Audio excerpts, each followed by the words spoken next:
Okay, well, let's go to Fallsburg, Murray. And you had your scooter. You remember that scooter? And you and Bob, you see it on it and drive into Monticello to have good times. And every once in a while, I would get on it and I would drive into Monticello with you to have good times.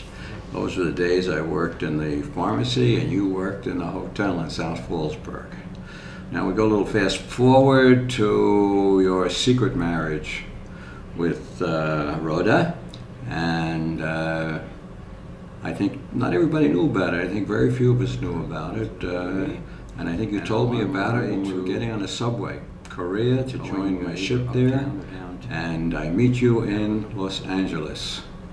And you tell me, Ben, I got a problem. I've been drafted. I've got to be back in New York in 6 days. Can you help me out and drive with us? And I said, sure. I don't mind going on your honeymoon with you. It's fine.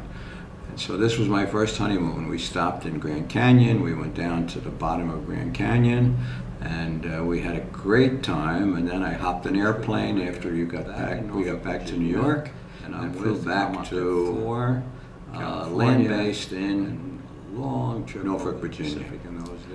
Lo and behold, you call me up one day and you say, we're going to Cuba. You want to come? So I said, Cuba? I've never been to Cuba, only to Gitmo, Guantanamo Bay, but never to Havana. So I said, of course I want to go. So I get a week's leave, and we fly to Guantanamo. We fly to Havana, and I get lost in Chinatown, and you get lost with Rhoda at the Hilton, I think, in Havana. Anyhow, after 4 days you leave. After a week, I'm so worn out from Chinatown that I leave. And then the next nice thing that I can remember that we did was when we came to visit the States about 20 some odd years ago, and you organized a party, and many of our classmates were there in New Jersey. It was really nice.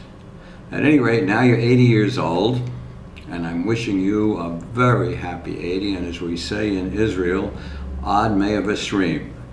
You should live until you are 120 years old, along with Rhoda.